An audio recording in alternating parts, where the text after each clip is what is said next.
friends, welcome to K classes. Please like, share and subscribe our channel. और हाँ, bell icon दबाना ना भूलें. Topic is equations of motion. We are finding the equation of motion. There are basically three equations of motions.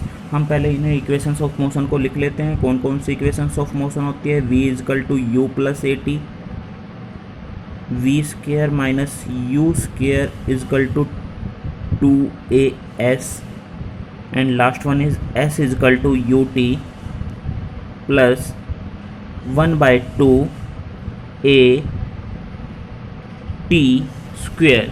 These are the three equations of motion. ये equation of motion जब ही applicable है जब आपके पास acceleration होगी, और जो acceleration होगी वो कांस्टेंट होगी. एक्सेलरेशन की वैल्यू क्या होगी? आपके पास कांस्टेंट होगी. अगर आपके पास एक्सेलरेशन की वैल्यू कांस्टेंट नहीं है तब ये इक्वेशंस यूज़ नहीं कर सकते हैं. ये इक्वेशन यूनिफॉर्म मोशन के लिए ही अप्लाई हो सकती है, या हम कह सकते हैं जब आपके पास एक्सेलरेशन की वैल्यू कांस्टेंट होगी तभी ये इक्वेशंस हमारे पास एप्लीकेबल होगी. हम ये three equations of motions find out करना चाहते हैं. इन्हें इक्वेशंस ऑफ फाइंड आउट करने के लिए हम ग्राफिकल मेथड्स का यूज करेंगे.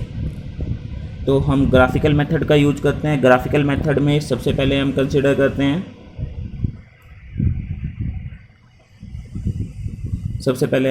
करते हैं आपके पास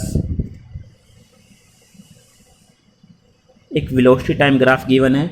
वाई एक्सिस पर वेलोसिटी रिप्रेजेंट कर देते हैं और एक्स एक्सिस पर हमारे पास टाइम रिप्रेजेंट है. एक्स एक्सिस पर टाइम और वाई एक्सिस पर वेलोसिटी. क्योंकि हमारे पास यूनिफॉर्म एक्सेलरेशन है या हम कह सकते हैं एक्सेलरेशन की वैल्यू कांस्टेंट है, तो हम मान लेते तो हमारा ग्राफ कैसा होगा? लीनियर लाइन होगा. तो इसका starting point, this is starting point को हम बोल देते हैं लेट अस ए. स्टार्टिंग पॉइंट को हम नाम दे देते हैं ए, एंड फाइनल पॉइंट का नाम दे देते हैं हमारे पास बी. हमारे पास इनिशियल वेलोसिटी है वो गिवन है u, और फाइनल वेलोसिटी जो ऑब्जेक्ट की हो गई है वो कितनी है? v. और इनिशियल टाइम हमारे पास 0 है और यहाँ पर हमारे पास कितना टाइम है? t टाइम हो चुका है.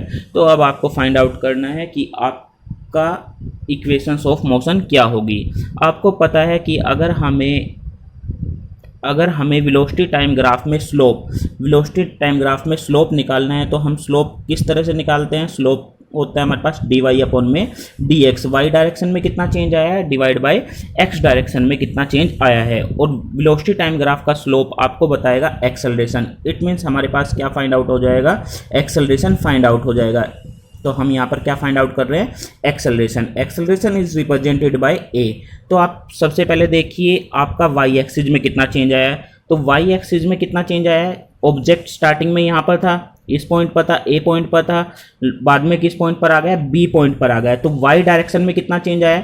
टोटल ये जो आपको रिप्रेजेंट हो रहा है ये क्या रिप्रेजेंट कर रहा है? वाई एक्सिस में कितना चेंज आया. तो वाई एक्सिस में चेंज निकालिए. वाई एक्सिस में चेंज हम कैसे फाइंड आउट करेंगे? वाई एक्सिस में. तो हमें ये वाई एक्सिस में चेंज फाइंड आउट करना है. This is the change in Y direction. आपको पता है ये ए पॉइंट तक आपके पास वेलोसिटी कितनी गिवन है? u गिवन है. बी पॉइंट पर वेलोसिटी कितनी हो गई है? v हो गई है. तो वेलोसिटी में यहाँ से यहाँ तक का चेंज कितना आ गया है? टोटल यहाँ से यहाँ तक v, ए पॉइंट तक यहाँ पर u, तो इतनी बची हुई कितनी हो गई? v माइनस u हो गई. इट मीन्स y डायरेक्शन में कितना चेंज आया है आपका? v माइनस u चेंज आया है. अब आपको फाइंड आउट करना है टाइम में कितना चेंज आया है. टाइम किस एक्सिस पर? x एक्सिस पर है. तो हम इसे x एक्सिस के रिस्पेक्ट में पढ़ेंगे. x एक्सिस के रिस्पेक्ट में पढ़िए. x एक्सिस में यहाँ पर टाइम कितना है? ए पॉइंट पर टाइम है 0 आपके पास. जब आप b पॉइंट पर चले गए, b पॉइंट ये है, तो कितना टाइम हो गया? टोटल टाइम कितना हो गया? t टाइम हो गया. तो टाइम कितना हो गया? t हो गया. तो आपके पास x एक्सिस में कितना चेंज आया है? t चेंज आया है. तो आपके पास एक्सेलरेशन किसके इक्वल आ गई? v minus u divide by t. हम इस इक्वेशन को ऐसे भी लिख सकते हैं, t को यहाँ पर मल्टीप्लाई कर दें. अगर मैं t को मल्टीप्लाई करता हूँ तो at किसके इक्वल हो जाएगा? v minus u. जब u यहाँ पर इक्वल टू के दूसरी साइड में जाएगा तो वो किसका हो जाएगा? पॉजिटिव हो जाएगा, क्योंकि यहाँ पर ये क्या है? नेगेटिव है. तो v की वैल्यू किसके इक्वल हो जाएगी? v is equal to u plus A T. क्योंकि u इक्वल टू के दूसरी साइड जाकर क्या हो जाएगा, पॉजिटिव हो जाएगा। तो v की वैल्यू क्या हो जाएगी, v is equal to u plus A T. This is the first equation of motion. तो हमने यहाँ से first equation of motion find out की, v is equal to u plus A T.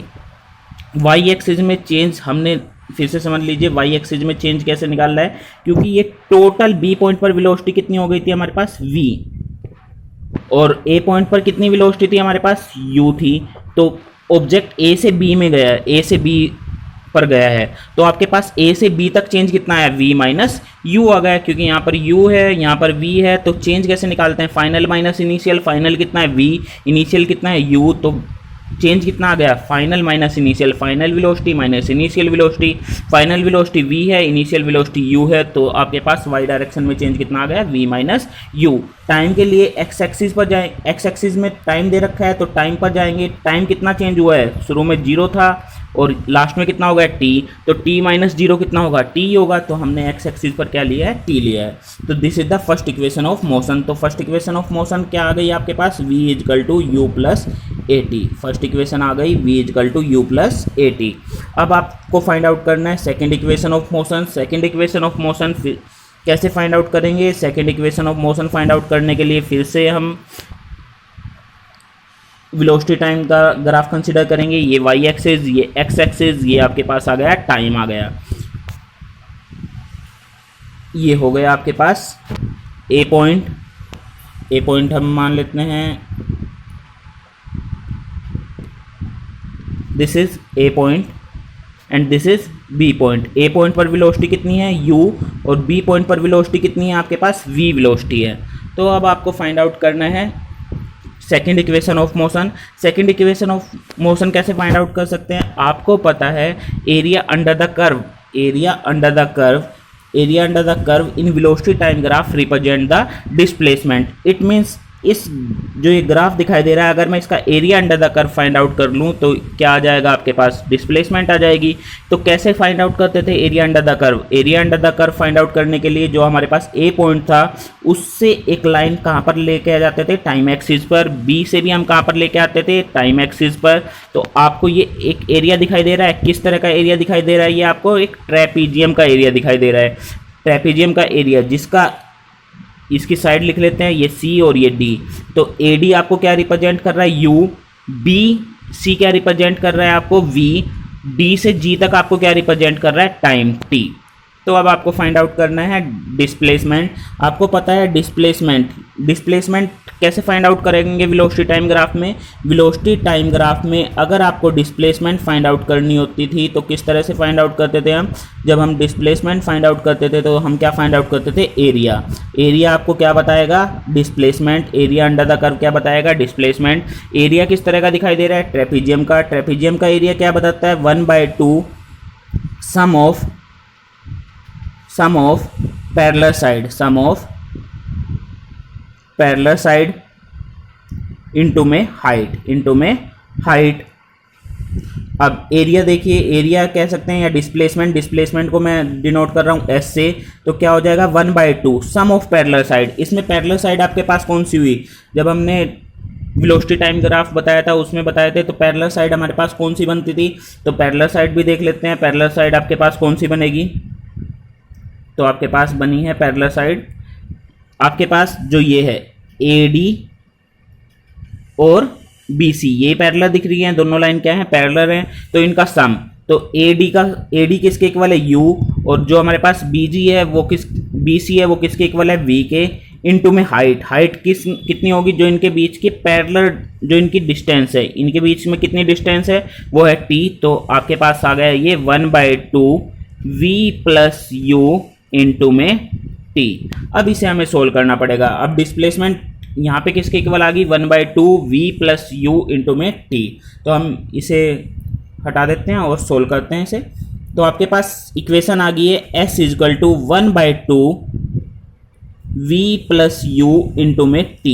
This is equation. आपको पता है जो फर्स्ट इक्वेशन हम फाइंड आउट कर सकते हैं, फर्स्ट इक्वेशन फाइंड आउट कर चुके हैं, वो कितनी आई थी हमारे पास, V is equal to U plus AT। क्या फर्स्ट इक्वेशन से T फाइंड आउट कर सकते हैं, हाँ टी फाइंड आउट कर सकते हैं। कैसे? u इधर जाके कि नेगेटिव हो जाएगा, v minus U is equal to A T. तो t फाइंड आउट करिए। t कैसे फाइंड आउट करेंगे? a को इधर डिवाइड कर देंगे तो t की वैल्यू किसके इक्वल हो जाएगी? v minus u divide by a। It means आपके पास t आ गया, t किसके इक्वल आ गया? v minus u divide by a। तो t की जगह मैं क्या पुट कर सकता हूँ? v minus u divide by a। तो आपके पास s कितना आ गया? 1/2 v plus u. t put करिए, t कितना है आपके पास? v minus u divide by a. v minus u divide by a. ये a प्लस बी, ये a माइनस बी, फॉर्मूला क्या बन गया? A square minus b square. तो आपके पास 1/2 ऐसे ही रहेगा। उसके बाद v प्लस यू, और यहाँ पर क्या है? v माइनस यू, दोनों की मल्टीप्लाई करेंगे तो a plus B into A minus B वाला फॉर्मूला बन जाएगा। V square minus you square upon में डिवाइड में क्या है आपके पास? a है। ये क्या बन गया? 2a। ये 2 है, ये a है। 2a इधर मल्टीप्लाई होके क्या हो जाएगा? 2as ब्रैकेट के ये इक्वल टू के दूसरे साइड मल्टीप्लाई हो जाएगा तो क्या बन जाएगा? 2as। और यहाँ पर क्या बचेगा आपके पास? V square minus you square. It means आपके पास इक्वेशन क्या आ गई? We square minus you square is equal to 2as। This is known as the second equation of motion. इसे हम क्या बोलते हैं? सेकेंड इक्वेशन ऑफ मोशन बोलते हैं। तो आपके पास सेकेंड इक्वेशन ऑफ मोशन आ गई, we square minus you square is equal to 2as। This is known as the second equation of motion. तो सेकेंड इक्वेशन ऑफ मोशन कैसे फाइंड आउट किया आपने? डिस्प्लेसमेंट से। और डिस्प्लेसमेंट कैसे फाइंड आउट किया? एरिया अंडर द कर्व से। First कैसे फाइंड आउट की थी आपने? स्लोप से फाइंड आउट की थी। तो अब आपके पास दो इक्वेशन आ गई, v is equal to you plus A t. Second equation आ गई we square minus you square is equal to v square minus you square is equal to 2as। This is known as the first equation of motion. This is known as the second equation of motion. आपके पास दो equations of motion हमारे पास आ गई है। अब आपके पास ये क्या है? v is equal to you plus A T. Equation 1 की वैल्यू जो v की वैल्यू है वो सेकंड में पुट कर सकते हैं। सेकंड इक्वेशन है आपके पास v square minus you square, v square minus you square is equal to 2as। तो पुट करिए यहाँ पर v की वैल्यू फर्स्ट इक्वेशन से। v की वैल्यू क्या है? u प्लस ए टी, u प्लस ए टी, और उसका क्या है आपके पास? Whole square minus you square is equal to 2as। तो ये आ गया आपके पास। अब इसे स्क्वायर को ओपन कीजिए। स्क्वायर को कैसे ओपन करेंगे? U square plus A square T square plus 2u A T minus you square is equal to 2as। ये आपने ओपन कर लिया। ये किसका फॉर्मूला है? a प्लस बी का होल स्क्वायर का, a square plus B square plus 2ab। ये हमने लिख लिया, a square plus B square plus 2ab minus में यू स्क्वायर। तो आपके पास एक यू स्क्वायर प्लस में है और एक यू स्क्वायर माइनस में है। तो यहाँ से ये कैंसिल आउट हो सकता है, प्लस यू स्क्वायर और minus you square cancel out हो सकता है। तो आपके पास क्या बचा? A square T square plus 2u A t upon में 2as। तो अब यहाँ से 2a को इधर यहाँ पर मल्टीप्लाई में है तो इधर दूसरी साइड आके क्या आ जाएगा? डिवाइड में आ जाएगा। तो यहाँ पर हम निकाल सकते हैं s की वैल्यू। s की वैल्यू क्या आ जाएगी आपके पास? A square T square plus 2u A t divide by 2a। इसे अब मैं सोल्व करूँगा। सोल्व किए s इजकल टू, तो आप क्या करोगे? ए स्क्वायर टी स्क्वायर को डिवाइड कर दोगे 2a से, क्योंकि अलग अलग डिवाइड होगा ये। तो यहाँ पर आ जाएगा 2u A t divide by 2a। तो a से एक, ये a स्क्वायर है, ये a है तो कैंसिल आउट हो जाएगा। ये सिंगल a है, ये सिंगल a कैंसिल आउट हो जाएगा। 2 से 2 कैंसिल आउट हो जाएगा। तो आपके पास क्या बचेगा? 1/2, क्योंकि a स्क्वायर में से एक a कैंसिल आउट हो गया है तो क्या बचा? a, और यहाँ पर क्या बचा है आपके पास? टी स्क्वायर प्लस यहाँ पर हमारे पास 2 कैंसिल आउट हो गया, a कैंसिल आउट हो गया तो क्या बचा? ut। तो आपके पास थर्ड इक्वेशन ऑफ मोशन आ गई s is equal to ut plus 1/2 A T square. तो इस तरह से हमने 3 equations of motion find out कर ली है। बट आपको याद कर रखना है ये इक्वेशन ऑफ मोशन जब ही एप्लीकेबल है जब आपके पास एक्सेलरेशन की वैल्यू कांस्टेंट है, वरना ये एप्लीकेबल नहीं है। तो आपके पास 3 इक्वेशंस ऑफ मोशन कौन सी है? v is equal to you plus A T, v square minus you square is equal to 2as और s is equal to ut plus 1/2 at square and these are applicable when the value of acceleration is constant। ये आपके पास acceleration की value change नहीं होगी तभी ये हमारे पास applicable होगी, वरना ये एप्लीकेबल नहीं है। Okay, thank you very much. We hope you enjoyed our video. For personal online physics classes, you can contact us at 9992125662 or you can email us at kclassesconcept@gmail.com.